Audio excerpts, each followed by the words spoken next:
All right, today we're tackling a massive question, one that sits right at the intersection of law, faith, and personal identity. Who actually gets to decide if someone is a Muslim? Is it the government, a council of religious experts, or is it up to the individual themselves? This is a really complex issue, so let's get into it. And really, the whole thing boils down to one central question. Can a government actually define your faith for you, legally? This isn't some abstract philosophical debate. For the Ahmadiyya community in Pakistan, this is their everyday reality, a reality that's been written into the country's constitutional law. Okay, so to really get a handle on this, we've got to rewind a bit and look at the history, at the legal framework that created this situation. This is really a story about one community's fight to simply identify themselves in the way they believe against the power of the state. And things moved fast, really fast. It all kicked off in 1974, when Pakistan actually changed its constitution to officially declare Ahmadis non-Muslim. Then, just a decade later, it got even more serious with something called Ordinance XX. This law basically made it a crime for Ahmadis to call themselves Muslim or even use Islamic greetings. The pressure just kept mounting until, by 1985, the community had to move its entire global headquarters out of Pakistan and all the way to London. Now, in response to these laws, a really powerful counter-argument started to take shape. And the person who championed it was the fourth leader of the Ahmadiyya community, Hazrat Mirza Tahir Ahmad. His entire case, his whole argument, was built around a single powerful idea. And this quote just nails his core thesis. He basically argued that no human authority, not a government, not a committee of clerics, not even a massive public consensus, gets to judge another person's faith. That right, he said, belongs to God and only to God. Now, to make his point, he didn't just rely on modern ideas about human rights. No, he went right to the source, to the foundational texts of Islam itself. He built this really detailed case using scripture, grounding his entire argument in the very heart of the faith. So he built his position on three main pillars of Islamic authority. First, the Holy Quran. Second, the personal example, the actual practice of the Prophet Muhammad. And third, the Hadith, which, for those who might not know, are the recorded sayings and traditions of the Prophet. For example, he pointed to this really interesting historical moment. When the Prophet Muhammad was conducting a census in Medina, he didn't ask for a belief check or some kind of theological exam. The order was incredibly simple. List the people who have announced that they are Muslims. That was it. The only test was their own public declaration. Then he went directly to the Quran, pointing to a specific verse. It's a passage where God tells the prophet to accept the word of people who say, "We have accepted Islam," even if, the verse says, true faith hasn't totally entered their hearts just yet. So the main takeaway here is huge. The Quran itself seems to command that you accept someone's outward profession of faith.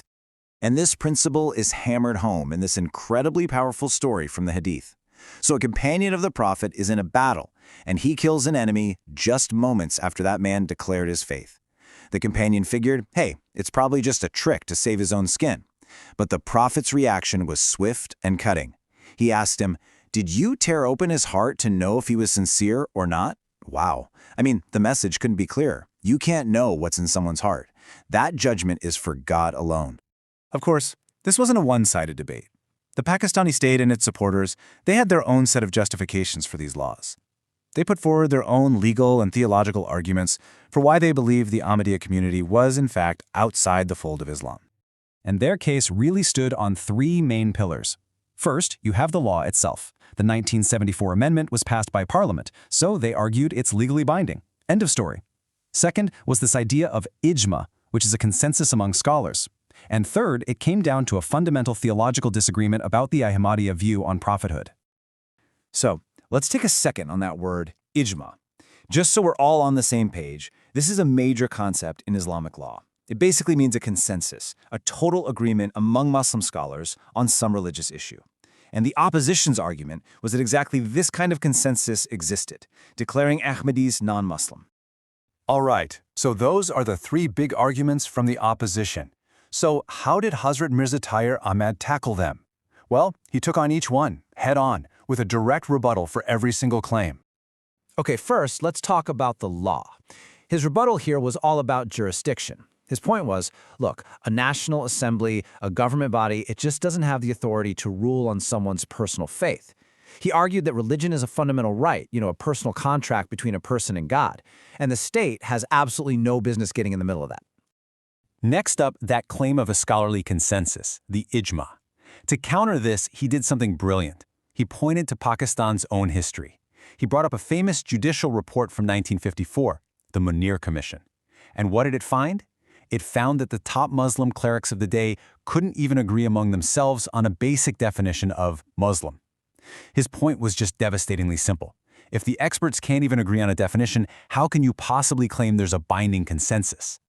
And finally, he tackled the big theological issue, the one about prophethood. He explained that the Ahmadiyya belief doesn't, in their view, contradict the finality of Prophet Muhammad. He argued that any spiritual light or guidance that comes after him is completely subservient to his teachings, that it's just a reflection of his light.